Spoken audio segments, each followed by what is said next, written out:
Hey guys, my name is Diego Fernandez and today I'll show you how I did this soulful beat on Ableton. Let's hear the beat first.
Great. The first thing I want to show you is the key of the song, which is D minor. And I like to use the scale highlighter on Ableton. That way I know exactly which notes belong to the scale. I don't have to overthink it, so I will go right away and it's faster and easier for me to write the chords. So I highly recommend to use the scale highlighter and to put the scale right here on top. Then, I don't know if you notice, but the chords are like strum. That's because I select the chords and then I went to strum and put the amount of strumming that I wanted. They basically sound super cool like this.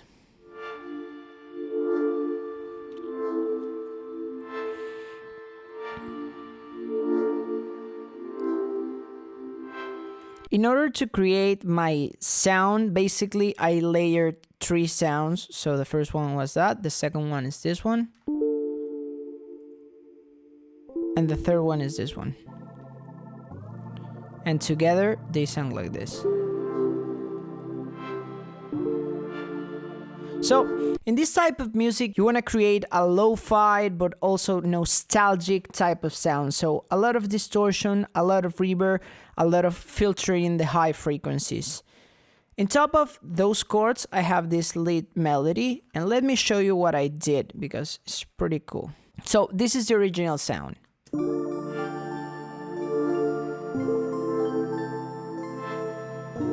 I filter the sound, just what I told you. Cut the highs, not on everything, but on certain things to create that lo-fi effect. Reverb, create nostalgia. And then I'm using vinyl. This is a free plugin and it's great. It's from Isotope and basically gives me like a filter from the 70s.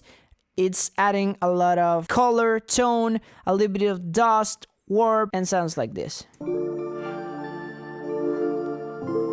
Before, after. Yeah. After that, after the first 4 bars, I'm adding a wrist bass to give me that low end. Perfect. Along with the wrist bass, I have some snaps that are filtered, and I have also this long sweep.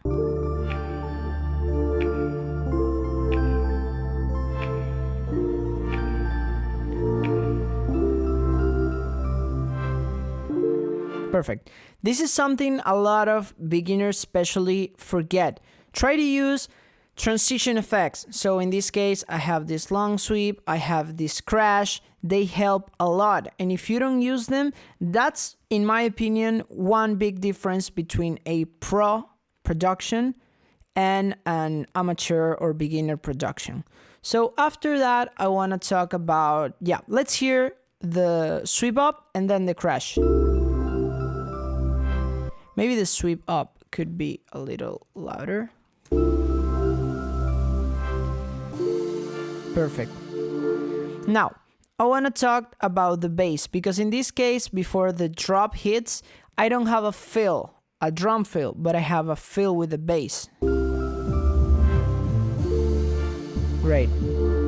The bass, again, is a layer of 2 sounds. So layering, as you've seen, is really important, but try not to overuse it. At the beginning, when I was producing like EDM, I used like... Sorry for the interruption. I hope this video is being super helpful for you, but I wanted to tell you that if you like the way that I teach or the way that I work, produce, mix, I can work on your songs, producing them, mixing them, or I can teach you personally on Zoom. Below you'll have my email to contact me in case you want to talk to me or want to have more information on that subject. I want to remind you as well to give me a like if you're liking the content and subscribe to the channel, since this is a new channel and it's really important for me to grow and reach more people here on YouTube to keep helping you and teaching you guys. Also follow me on Instagram if you haven't, and let's continue with the video. I used to use like 8 sounds to create a lead, and it was too much. So try to use like 2 or 3, maximum 4 sounds, but follow your ears basically. So the first bass is this one, and the second one is this one. So it's giving me that punch, and together with the beat, super groovy. Together with the rest,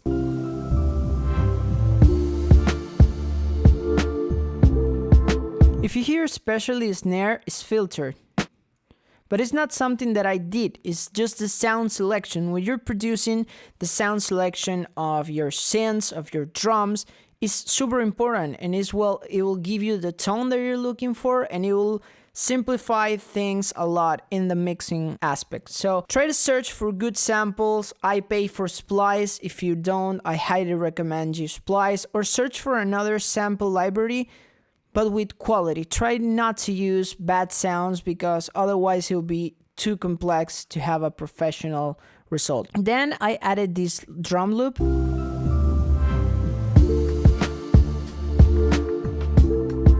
And this fill. Again, transition effects. Without the fill, boring. With the fill, yeah, a lot of flow. Then I have this string that I did something pretty interesting. Before it was like this.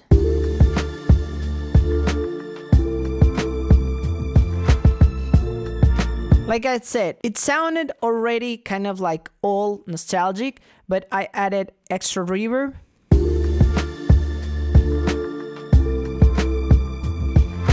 Then this plugin that is super cool, it's called Glitch 2. And I added a gator, lo-fi, modulator, and stretcher. And sounds like this.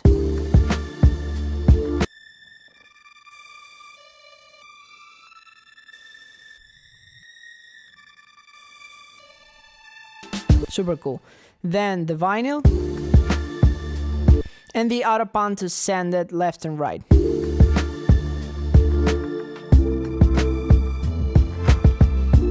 So before,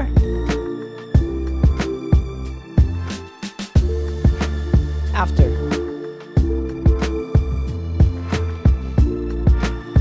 One last thing that I want to show you here on the automation. I automated the spin down effect on the lo-fi exactly on this point. In this point of the beat, I wanted to help the transition, and I cut everything. If you see, there's a little hole here, except for the fill, that is the only element left, and also this effect.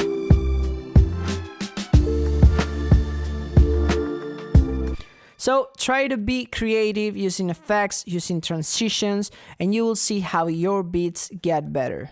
So there you go. That's the way that you can do a soulful beat, super easy, and hope this video helps you to do a similar beat or to take those techniques and print them into a new type of music style. Remember to always be creative. Give me a like if you like the videos, subscribe to the channel, activate the bell, that way you will be notified each time I upload a new video.